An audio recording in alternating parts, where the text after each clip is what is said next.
Hello student, welcome to my YouTube channel. Students, आप लोगों को यह जानकर काफ़ी ज़्यादा खुशी होगी कि मुझे मिल चुका है कक्षा 5वीं का विषय हिंदी का पेपर, वो भी वार्षिक परीक्षा का। जो आपका वार्षिक परीक्षा का पेपर जो है, कक्षा 5वीं का हिंदी का पेपर जो आपका 24 फरवरी को होने जा रहा है। कितनी फरवरी को?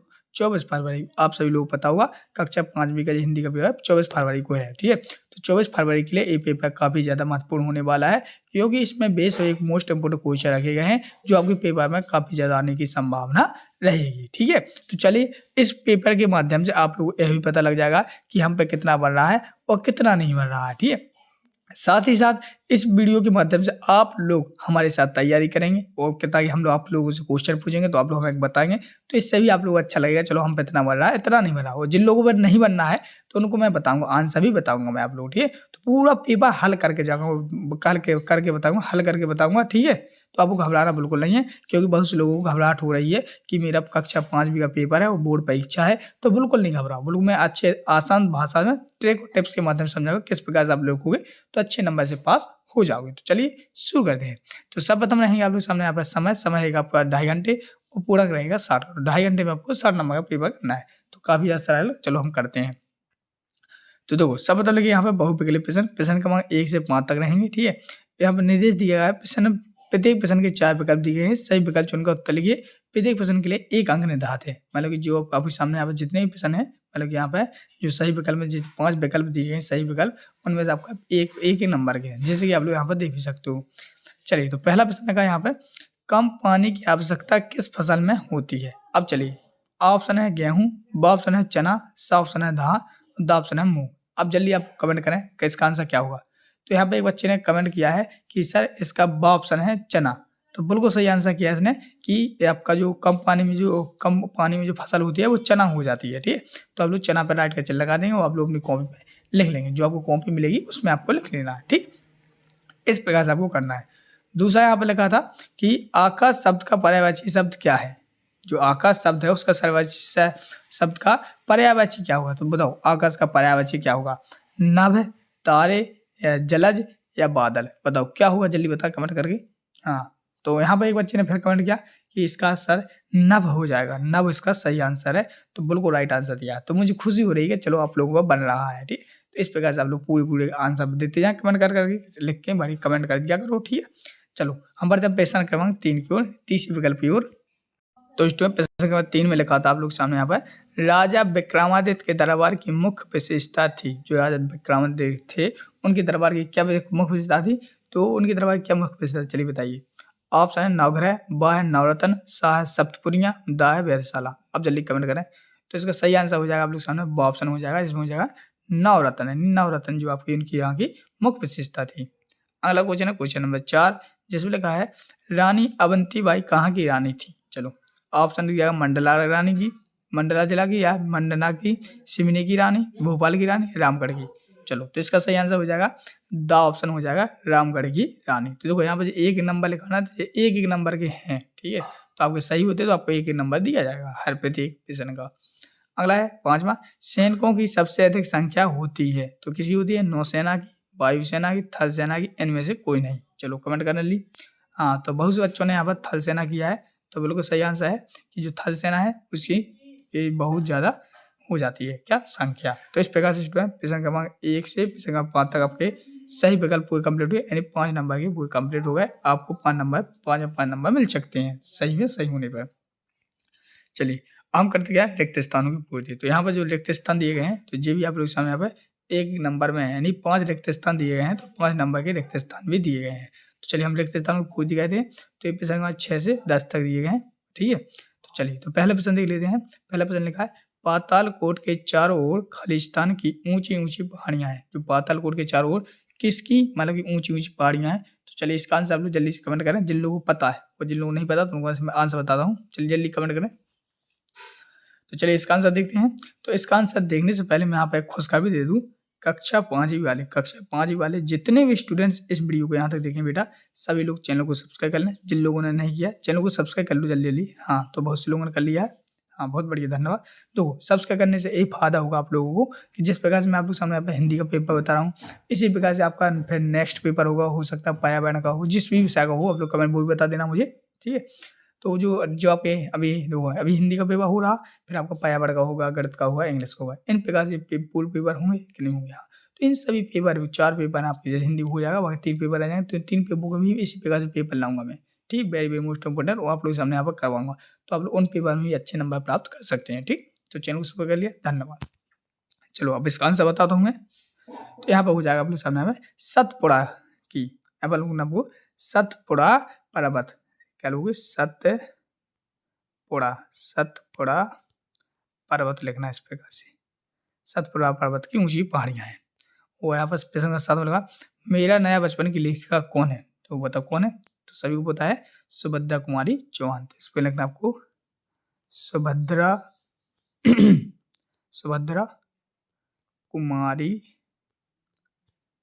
चौहान, इस प्रकार से। अगला प्रश्न का 8 जिसमें लगा, उज्जैनी में का प्रसिद्ध मंदिर है। उज्जैनी में किसका प्रसिद्ध मंदिर है? तो महाकालेश्वर का। तो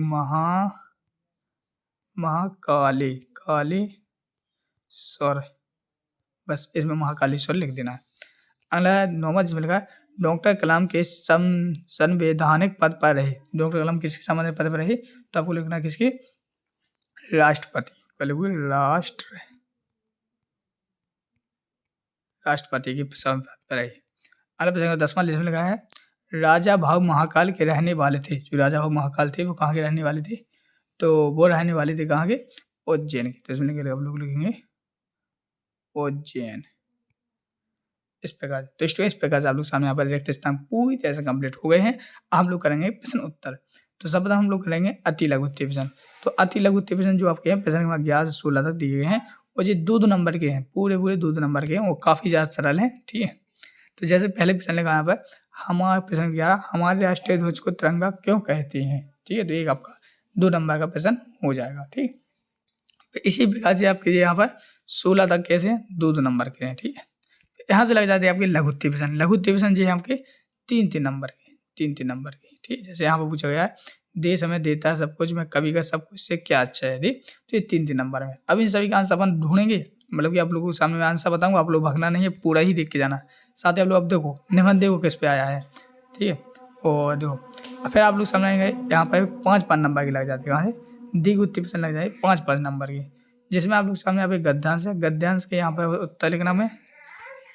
ठीक है, तो आया कुछ समझ में आप लोग? तो यहाँ पे 5 नंबर में ये गद्यांश दिए गए। ठीक है, गद्यांश को हमको पढ़ना है, उसी में से हमको आंसर ढूंढ के लिख देना है। काफी ज्यादा सरल है, जैसे कि हमारे लोग सामने यहाँ पर, फिर आपके सामने यहाँ पर 25 प्रश्न में, अपने प्रश्न का 25 में लिखा था, आप लोग सामने यहाँ पर 5 आवेदन पता है कि 2 दिवस के अवकाश हेतु, जिसमें कारण रहेगा आपका बीमारी का। ठीक है, तो काफी सरल है, वही लिख देना है। अगला क्वेश्चन है क्वेश्चन नंबर 26 में आप लोग सामने निबंध पूछा गया है, या तो मेरा प्रिय पेड़, मेरा विद्यालय, पालतू पशु, या मेरा प्रिय पेड़। तो इस प्रकार से आप लोग लिख लेंगे। ठीक है, तो चलिए अब इन सभी के आंसर भी आप लोगों के सामने बता दूंगा। फिर आप लोग को ना तक कहने लगोगे सर आपने क्वेश्चन तो बता दिए परंतु आंसर नहीं बताए हैं। तो कोई बात नहीं, मैं आपके सामने आंसर स्टार्ट करता हूँ। तो फिर हम यहाँ से करेंगे। ठीक है, अति लघु उत्तरीय प्रश्न से यहाँ तक तो मैंने बता दिए थे। चलिए यहाँ से देख लेते हैं। तो स्टूडेंट जी रहा आप लोग सामने यहाँ पर प्रश्न नंबर 11, जिसमें अति लघु उत्तरीय प्रश्न था 2 नंबर में। लिखा था, हमारे राष्ट्रीय ध्वज को तिरंगा क्यों कहते हैं? तो इसका आंसर लगेंगे, हमारे राष्ट्रीय ध्वज में 3 रंग हैं, इसलिए इसे तिरंगा कहते हैं। तो आप लोग सामने यहाँ पर क्वेश्चन नंबर 11 का आंसर पूरी तरह से हो जाता है। क्वेश्चन नंबर 12 की बात करें, जिसमें लगा, चंद्रशेखर आजाद कहाँ के रहने वाले थे? उनके माता पिता का क्या नाम था? तो चलिए इसका भी आंसर देख लेते हैं। तो इसका आंसर हो जाएगा, चंद्रशेखर आजाद मध्य प्रदेश के तत्कालीन झाबुआ और आज के अलीराजपुर जिले में भाभरा गांव के रहने वाले थे। उनके पिता का नाम पंडित सीताराम और माता का नाम जगरानी देवी था। ओके, इसी क्रम में नेक्स्ट आप लोग सामने यहाँ पर, उत्तम विद्या क्यों प्राप्त करनी चाहिए? तो उत्तर लिखेंगे, उत्तम विद्या इसलिए प्राप्त करनी चाहिए क्योंकि उत्तम ज्ञान ही जीवन को सफल बनाता है और उसकी महानता का सब जगह होती है। तो क्वेश्चन नंबर 13 का आंसर हो जाएगा। क्वेश्चन नंबर 14 की बात करें, 14 का, बाबूजी ने दोनों लड़कियों को जीवन किस प्रकार बदल दिया? दोनों लड़कियों का जीवन किस प्रकार बदल दिया? तो इसका आंसर लेंगे उत्तर में, दोनों लड़कियां अपनी माँ के साथ दूसरे के घरों में काम करती थी। बाबूजी ने उन्हें शिक्षित कर शिक्षिका बनवा दिया। इस प्रकार उन्होंने दोनों लड़कियों का जीवन बदल दिया। थे क्वेश्चन नंबर 14 का आंसर हो जाएगा। क्वेश्चन नंबर 15 लगा यहाँ पे, औरंगजेब के पहरे से शिवाजी कैसे बाहर निकले? तो उत्तर लिखेंगे, शिवाजी और उनके पुत्र संभाजी फलों की टोकरी में छपकर औरंगजेब के से बाहर निकले थे। ये 2 नंबर में क्वेश्चन है। अगला क्वेश्चन नंबर 16 जो है, शाह आलम को शिवाजी ने झुककर प्रणाम क्यों नहीं किया? शिवाजी के अंदर क्या भाव थे? तो उत्तर लिखे यहाँ से कि उत्तर, शाह आलम अत्याचारी था एवं शिवाजी किसी अत्याचारी के आगे सिर नहीं झुकाना चाहते थे, अतः उन्होंने उसे झुककर प्रणाम नहीं किया। ये इसका आंसर है।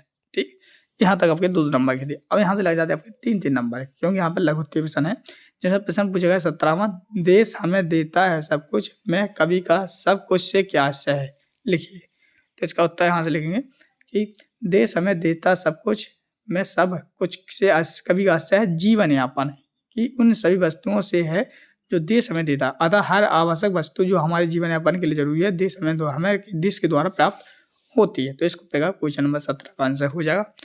क्वेश्चन नंबर 18 का देखते हैं। तो 18 में लिखा था, किसानों को खेती के अतिरिक्त मजदूरी क्यों करनी पड़ती थी? तो उत्तर लिखेंगे, किसानों को खेती पूरी तरह से वर्षा पर निर्भर थी और साथ ही पुराने ढंग से खेती करने के कारण उन्हें गुजारे लायक ही उपज मिल पाती थी, जिसके कारण किसानों के अतिरिक्त मजदूरी करने पर अपना पेट भरता पड़ता था। तो इस प्रकार क्वेश्चन नंबर 18 का आंसर भी हो जाएगा।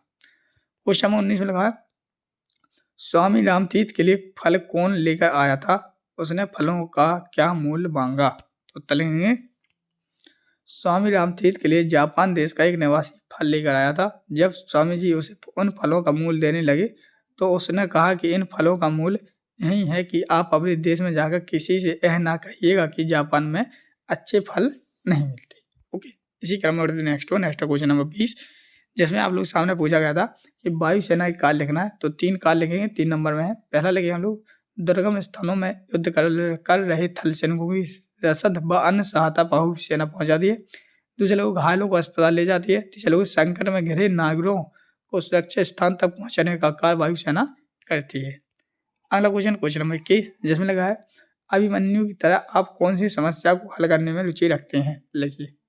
तो उत्तर लिखेंगे हम लोग यहाँ से, अभिमन्यु वीर था, उसने युद्ध के समय चक्रव्यूह में फंसकर अपने परिवार की सहायता की। यदि हमारे समय अपहरण, अग्नि दुर्घटना, बस या रेल दुर्घटना की बाढ़ की समस्या, लूटपाट, मारपीट आदि समस्या आती है तो हम उसमें अपनी वीरता का प्रदर्शन कर समस्या से मुक्ति दिलाएंगे। यदि इसके लिए हमको अपने प्राण भी न्यौछावर करने पड़े तो हम वीरता पूर्वक यह कार्य करेंगे। तो इस प्रकार से आपको लिखना है। क्वेश्चन नंबर 22 में लिखा था, सार्वजनिक स्थानों पर हमें कौन से कार्य नहीं करने चाहिए? तो सार्वजनिक स्थान कहलाते हैं कि जो सभी जगह है, जैसे कि रेलवे स्टेशन होगा, बस स्टैंड होगा, जिस जगह है, स्कूल, कॉलेज। उत्तर लिखेंगे, हमें सार्वजनिक स्थान पर गंदगी नहीं फैलानी चाहिए, कभी भी पान गुटखा आदि का सेवन नहीं करना चाहिए और थूकना नहीं चाहिए। इससे सार्वजनिक स्थानों की सुंदरता कम होती है। अब शब्दों का प्रयोग नहीं करना चाहिए और वहाँ पर शोरगुल नहीं करना चाहिए। इस प्रकार क्वेश्चन नंबर 22 का आंसर हो जाएगा। क्वेश्चन नंबर 23 की बात करें, दी उत्तर प्रश्न है, जिसमें लिखोगे, रानी अवंतीबाई के बलिदान की कहानी अपने शब्दों में लिखी। ठीक, तो इसका आंसर देखते हैं यहाँ से। उत्तर में, रामगढ़ की रानी अवंतीबाई बहुत बहादुर थी। उनके पति विक्रमाजीत सिंह को अंग्रेजों ने अल्पवयस्क बताकर गद्दी से हटा दिया था, अतः इस दुख के कारण उनका निधन हो गया। फिर रानी अवंतीबाई ने अंग्रेजों से बदला लेने के लिए ठान ली और उन्होंने अंग्रेजों को बाहर निकाल स्वयं शासन किया। अंग्रेजों से युद्ध करते समय उन्हें एक गोली पैर में लग गई, लेकिन वे अंग्रेजों की बंदी नहीं बनना चाहते थे, इसलिए उन्होंने स्वयं कटार भूप के लिए और वीर गति को प्राप्त हुई थी। क्वेश्चन में 23 का आंसर हो जाएगा।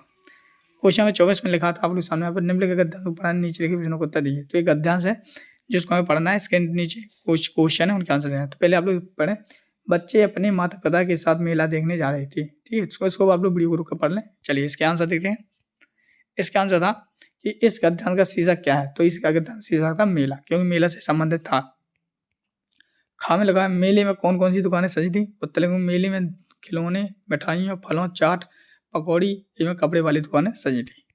अगला गा, जिसमें लगा था, दीपक और मीना ने क्या खरीदा? तो उत्तर लिखेंगे, दीपक ने अपनी बहन के लिए माला और मीना ने अपने छोटे भाई के लिए चाबी वाला हवाई जहाज खरीदा। तो इस प्रकार आप लोग क्वेश्चन नंबर 24 का आंसर हो गया। क्वेश्चन नंबर 25 में पूछा गया था, अपने प्रधानाध्यापक को 2 दिवस के अवकाश हेतु के लिए प्रार्थना पत्र लिखे, जिसमें न आने का कारण बीमारी हो। तो उत्तर लिखेंगे, सीमा प्रधानाध्यापक महोदय, शासकीय प्राथमिक विद्यालय, अपने स्कूल का नाम ले लेना महोदय। सभी ने निवेदन है कि मुझे गत रात तेज बुखार आ गया है, अतः मैं विद्यालय आने में असमर्थ हूँ। श्रीमान जी से प्रार्थना है कि मुझे 2 या 3 दिन की दिवस की छुट्टी देने की कृपा करें। तो इस प्रकार से लिख लें, काफी ज्यादा सरल बन ही गया होगा। तो आप लोग सामने नाम डाल देंगे, आपका आगे अगर इससे डाल देंगे, नाम रख देंगे। फिर आप लोग सामने यहाँ पे एक निबंध पूछा गया है, तो निबंध के आप लोग किस पे लिखेंगे? तो मैंने अपने प्रिय त्योहार पे लिख दिया है, ठीक है। तो इसमें हमें 10 पॉइंट लिखना है, तो हमने दीपावली पे लिख दिया है, क्योंकि दिवाली का काफ़ी ज़्यादा सरल है, वो आप लोग बना के भी लिख सकते हैं इस प्रकार से कि दिवाली पे हम लोग साफ-सफाई करते हैं, दिवाली पे हम लक्ष्मी जी की पूजा करते हैं, दिवाली पे हम मिठाइयाँ खाते हैं, दिवाली पे हम तो इस प्रकार से 10 लिखना है, तो दिवाली की जो हम लोग करते हैं, पटाखे जलाते हैं, तो ये सब प्रकार के आपको लिख देना है। तो जो इस प्रकार से आप लोग सामने मैंने पूरा का पूरा पेपर आप लोग सामने आप अच्छी भाषा में अच्छे तरीके से समझा दिया आंसर सहित, ठीक है। और फिर भी आप लोग कोई कन्फ्यूजन है बेशक कमेंट करें, सारा अगला पेपर और साथ ही रुको बेटा, अभी आपको जाना नहीं है। जिन लोगों ने चैनल को सब्सक्राइब नहीं किया कर लें, ठीक है। और अगला पेपर का आएगा, कौन सी विषय का, जल्दी कमेंट करें। सर मेरा नेक्स्ट पेपर पेपर का है, गणित का है। अच्छा गणित का है, चलो जल्दी कमेंट करें मैथ, और सब्सक्राइब कर लिया तो अच्छी बात है। अगला पेपर मैथ का आएगा, मिलते हैं ना वीडियो, तब तक ले जाए जय भारत।